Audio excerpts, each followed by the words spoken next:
We like to think of ourselves as logical people, right? We weigh the pros and cons, we follow the evidence, and we make these rational decisions. But what if the science of how we think was, for decades, basically chasing a ghost? What if one super simple card puzzle could reveal a fundamental truth about the human mind that we'd totally missed for centuries? Well, let's dive in. To really see what I'm talking about, how about we try a little test? It's a logic puzzle. I'm going to show you 4 cards and a simple rule, and your job is just to tell me how to test that rule. Sounds easy enough, right? You ready? Okay, so here are the cards. Just imagine each one has a letter on one side and a number on the other. What you see in front of you are 4 cards showing E, K, 2, and 7. Now here's the rule you need to test. It's simple. If there is an E on one side of a card, then there is a 2 on the other side. So, here's the big question. Which of these cards do you absolutely have to flip over to prove whether that rule is true or false?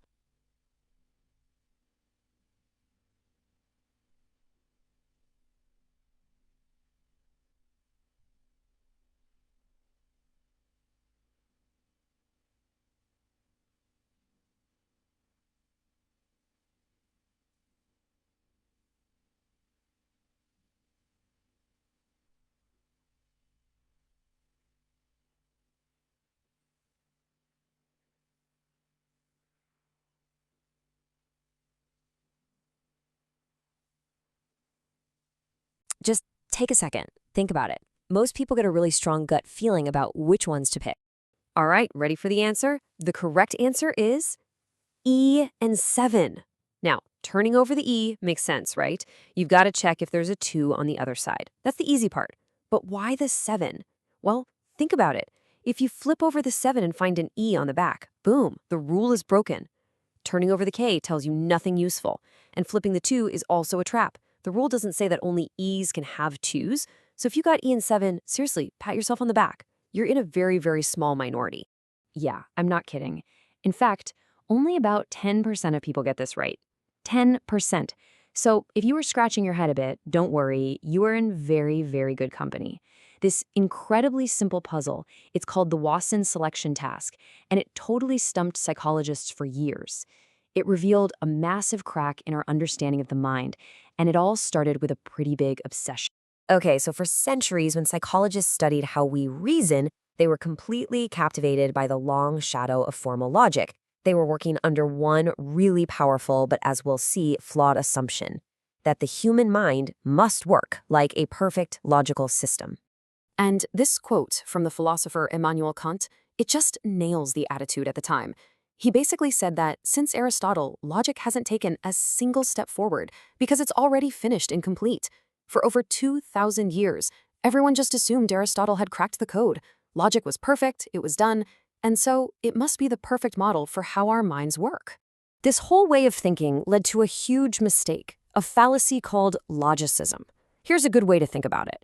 Imagine logicians created this perfect, beautiful blueprint for a flawless crystal. And then psychologists came along and tried to use that exact same blueprint to understand a messy, swirling, unpredictable cloud. It just doesn't work, right? They were trying to cram the messy reality of how we actually think into the perfect, rigid boxes of formal logic. And this really shows you why that was such a big problem. I mean, on one hand, you have logic.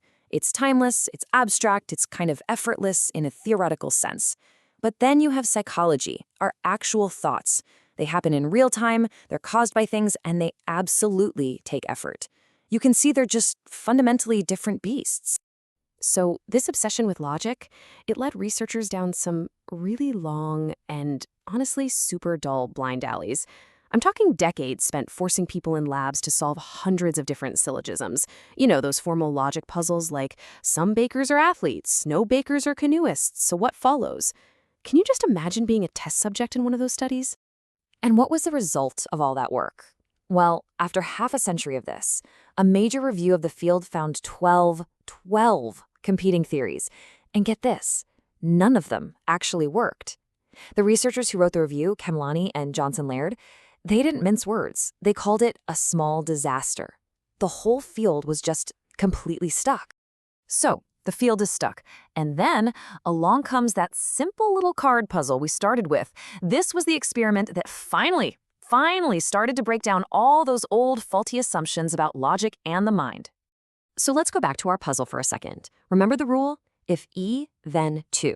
And remember, most people, that 90% who get it wrong, they pick E and 2. It just feels right, doesn't it? It's like an instinct. But as we established, it's not the logical choice.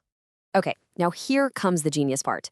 A researcher named Jonathan Evans had a brilliant idea. He made one tiny change. He just added the word not.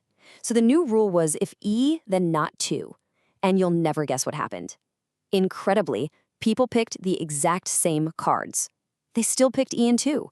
But check this out. This time picking E and 2 was the logically correct answer. This was huge. It showed that people weren't actually using logic at all. Their choices didn't change even when the logic of the rule flipped completely. So what were they doing? They were just picking the 2 cards mentioned in the rule, E and 2, because those cards seemed relevant. It wasn't a logical deduction, it was an intuition of relevance. And for psychology, this was an absolute bombshell. This amazing discovery, that we often rely on this gut feeling, this intuition, instead of pure logic, it paved the way for one of the biggest, most influential ideas in modern psychology, the theory of having 2 minds in one brain.